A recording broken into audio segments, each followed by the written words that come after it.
आज हम मौजूद हैं गोपालगंज के कटिया प्रखंड अंतर्गत गौरा में और हम बात करते हैं सृष्टि क्लासेज के संस्थापक से, जहां बिहार के इंटरमीडिएट रिजल्ट में सर्वाधिक बच्चे सृष्टि क्लासेज के फर्स्ट डिवीज़न और सेकंड डिवीज़न में स्थान प्राप्त किए हैं।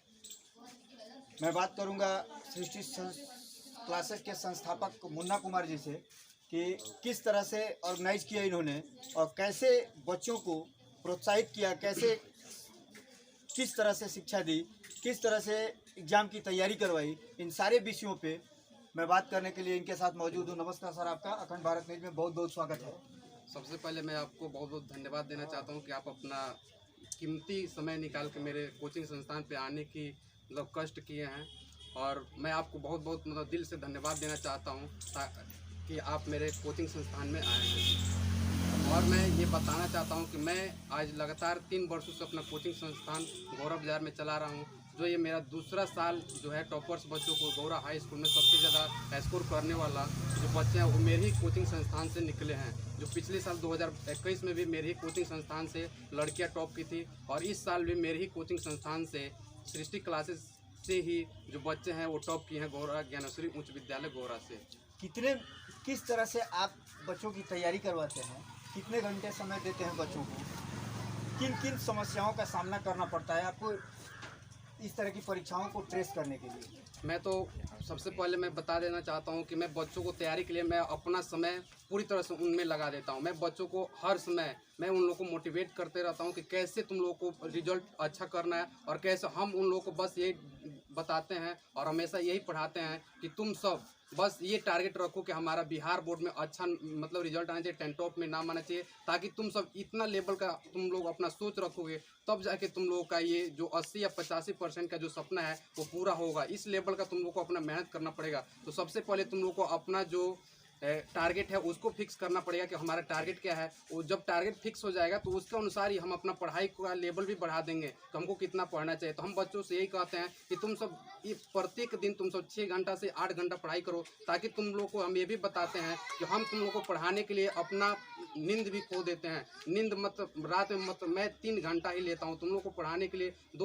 हम 12 बजे तक जगते हैं, 2 बजे तक जगते हैं, 5 बजे फिर से पुनः 5:30 बजे उठ के और मैं कोचिंग क्लासेस के लिए चल देता हूँ। और बच्चों का मैं हर सप्ताह में वीकली टेस्ट लेता था, जिसमें बच्चों का जो रिजल्ट आता था, जो बच्चे अच्छा नंबर लेके आते थे उन लोग को मैं पुरस्कार देके प्रोत्साहन करने का, उन लोगों को हौसला जगाने का काम करता था, ताकि इसमें एक बच्चे ने, मेरे पास जितने बच्चे पढ़ते हैं वो सब कोई मतलब बिहार टॉपर्स बने और जिला टॉप में अपना नाम लाए, अपने माँ बाप का नाम रोशन करे, ताकि उनके साथ साथ मेरे कोचिंग संस्थान का भी नाम रोशन हो इस जिला में।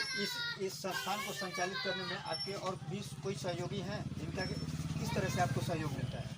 इस संस्थान को सहयोग मतलब चलाने में मेरे जीजा जी हैं जो भोरे कल्याणपुर में इंटर कॉलेज को टीचर हैं, जिनका बहुत ज़्यादा योगदान रहता है। वो हमको समय समय पे मोटिवेट करते रहते हैं कि बच्चों को कैसे पढ़ाना है, कैसे क्या करना है, कैसे बच्चों का रिजल्ट देना है। वो समय समय पे आके बच्चों को भी बताया करते थे कि तुम लोग को जो पेपर में जाना है तो कैसे तुम लोग को एकदम हिम्मत रखना है, कैसे तुम लोग को वहाँ पर जाके पेपर लिखना है, सारा मतलब वो बहुत ज़्यादा इसमें हेल्प किए हैं।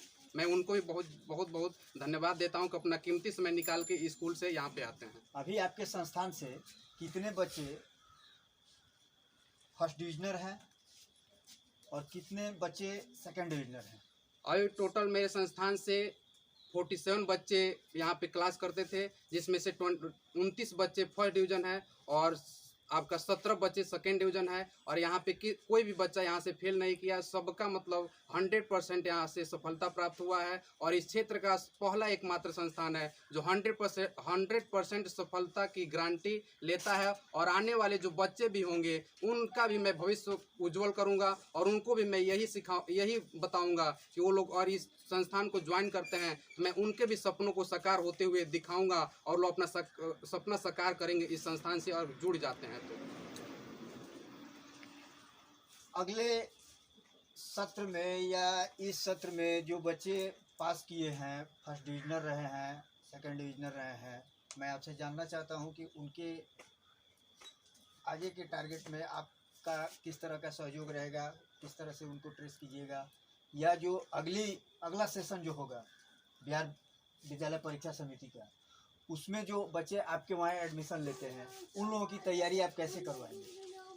जो मेरे संस्थान में एडमिशन लेते हैं, मेरा टारगेट यही रहेगा कि इस बार का जो सलोनी कुमारी और शिवांश ने 437 नंबर लाके इस संस्थान का नाम रोशन किया पूरे कटिया प्रखंड में, और उससे भी ज़्यादा जो सलोनी कुमारी है जो 401 नंबर लाके द्वितीय स्थान पे है, मैं इससे भी ज़्यादा प्रयास करूंगा कि मैं अगले साल इससे भी ज़्यादा रिजल्ट करूं, ताकि मेरे संस्थान में आपको आने का मैं मौका पुनः दूं और मेरा भी संस्थान का नाम इस मतलब गौरा बाजार में कटिया प्रखंड में पूरी तरह से रोशन हो, और उस लड़कियों का चाहे उस लड़के का माँ बाप का भी नाम रोशन हो जो मेरे संस्थान में एडमिशन लेंगे और जिनका 85 प्लस या 90 प्लस का मैं टारगेट देता हूं। इस बार जो मेरे पास बच्चे पढ़ते हैं उन लोगों का परसेंटेज 87% था, तो मैं अगले परसेंट यही कहूँगा कि मेरे पास पढ़ने वाले जो बच्चे होंगे मैं उनको 90 प्लस ला के यहाँ पे रिजल्ट दूंगा।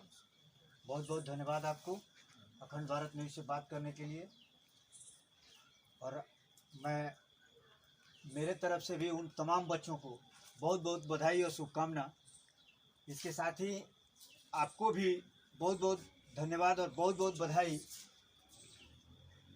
ईश्वर से मेरी कामना रहेगी कि आप ऐसे ही इस संस्थान को संचालित करते हुए क्षेत्र का नाम रोशन करते रहें।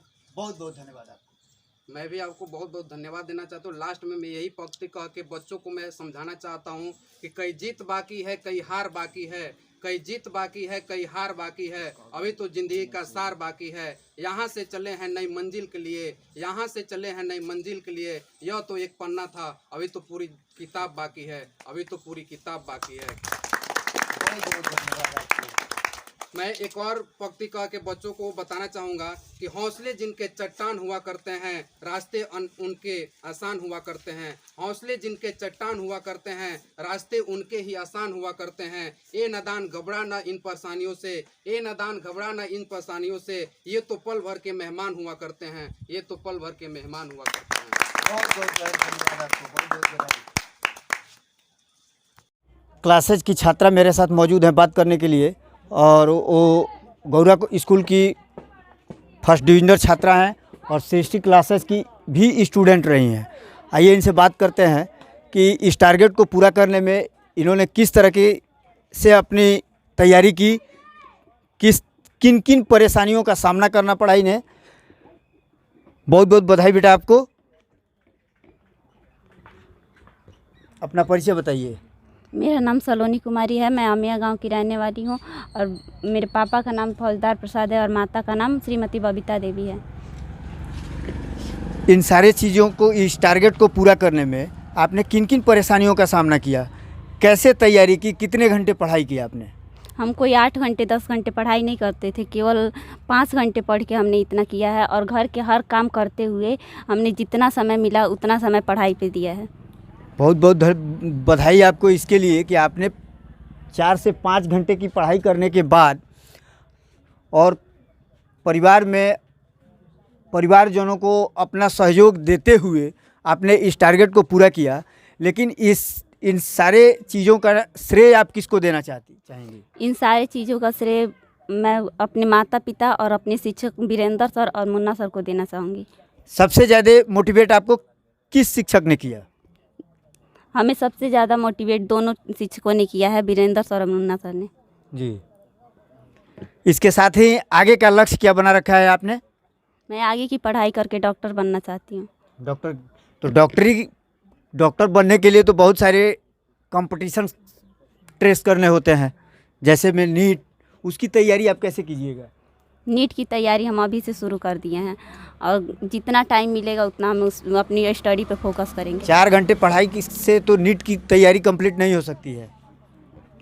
4 घंटे नहीं, हम 10 घंटे पढ़ाई करेंगे। उसके लिए अपने घर के काम करते हुए हम उसमें टाइम देंगे अपनी स्टडी पे। परिवारजनों ने आपका कितना सहयोग किया इसमें? हमारे परिवारजनों का पूरा सहयोग है हमारी स्टडी में। चलिए, बहुत बहुत बधाई आपको, बहुत बहुत धन्यवाद। अपने आने वाले लोगों के लिए, मतलब अगले सेशन के लोगों के लिए, अपनी छोटी बहनों के लिए आप कोई प्रेरणा देना चाहेंगी? हम अपने से जूनियर वालों को कुछ कह के, हम कुछ पंक्ति बोल के उनको आगे की पढ़ाई के लिए मोटिवेट करना चाहते हैं। काम करो ऐसी की पहचान बन जाए, चलो ऐसे की निशान बन जाए। अरे ज़िंदगी तो हर कोई काट लेता है, अगर दम है तो जियो ऐसे की मिसाल बन जाए। बहुत बहुत बधाई आपको, बहुत बहुत बधाई बेटा। आप निरंतर ऐसे ही तरक्की करती रहें और हर बार मुझे आपके साथ बात करने का मौका प्राप्त हो, ईश्वर से मेरी कामना रहेगी। बहुत बहुत बधाई और बहुत बहुत शुभकामनाएं आपको। आपको भी बहुत बहुत शुभकामनाएं कि आपने हमारे लिए इतना अपना टाइम दिया। चलिए धन्यवाद। सेकंड डिविजनल कौन है? आर्ट की टॉपर है, हाँ, गौरव स्कूल। आर्ट्स की टॉपर है। हाँ। बेटा निक्की कुमारी। सृष्टि क्लासेस के ही एक और छात्रा जो गौरव स्कूल की आर्ट्स की टॉपर है और वो बात करने के लिए मेरे साथ मौजूद है यहाँ। आइए उनसे बात करते हैं और जानते हैं कि उन्होंने किस किन तरह से तैयारी किया, कि कैसे कैसे पढ़ाई की, कितना समय पढ़ाई किया, आगे का लक्ष्य क्या बना रखा है। इन तमाम विषयों पे मैं चर्चा करूँगा। सबसे पहले उनसे जानते हैं उनका परिचय। मेरा नाम निक्की कुमारी है। मैं पकड़ियार के रहने वाली हूँ। मेरे पिताजी का नाम स्वर्ग नंद किशोर गुप्ता है और माता का भी नाम श्रीमती स्वर्ग फूलपति देवी है।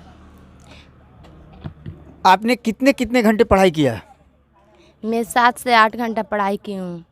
परिवार से कितना सहयोग मिला आपको? मेरे परिवार से खूब सहयोग मिला है। घर में काम कितने घंटे करती थी? मैं काम कोई नहीं करती थी, सिर्फ जाकर दुकान पर से सामान लेकर आती थी। इस टारगेट को पूरा करने में जो सफलता आपको मिली है बिहार इंटरमीडिएट की परीक्षा परिणाम में, इसका श्रेय आप किसको देना चाहती हैं? इसका श्रेय मैं अपने भैया और भाभी को और शिक्षकों को देना चाहती हूँ। सबसे ज़्यादा सहयोग आपका किसने किया? सबसे ज़्यादा सहयोग मेरे मुन्ना सर और मेरे भैया ने किए हैं। अभी कितना नंबर प्राप्त करके आपने टॉप किया विद्यालय? 389 नंबर। आगे का क्या लक्ष्य बना रखा है? आगे का मेरा लक्ष्य है IPS। IPS। बहुत शुभकामना आपको IPS के का लक्ष्य बनाने के लिए। लेकिन इसके लिए बहुत सारी टफ कंपटीशन को क्वालिफाई करना होता है, उसकी तैयारी आप कैसे करेंगी? उसकी तैयारी में खूब मन लगाकर पढ़ूंगी और अपना पूरा समय अपने पढ़ाई पर लगाऊंगी। आपके समय से उस टारगेट को ट्रेस करने में कौन कौन सी समस्याएं आपके सामने आएंगी, उस पर कभी विचार किया आपने? समस्याएं उस टाइम आएगी तो हल निकालेंगे। उस टाइम हल निकालिएगा। अपने आने वाले छोटी बहनों के लिए जिनको अगले साल एग्ज़ाम देना है, उनके लिए क्या कोई संदेश देना चाहेंगी आप? Yes sir. जीत के लिए अनुसूचित चाहिए, जीत के लिए अनुसूचित चाहिए, जुनून चाहिए, आत्मविश्वास रखोगे मैं खूब चाहिए, ये आसमान भी आएगा जमी पर, तब इरादों में जीत की गुनून चाहिए। बहुत बहुत बधाई आपको, बहुत बहुत धन्यवाद। Thank you so much sir. Okay.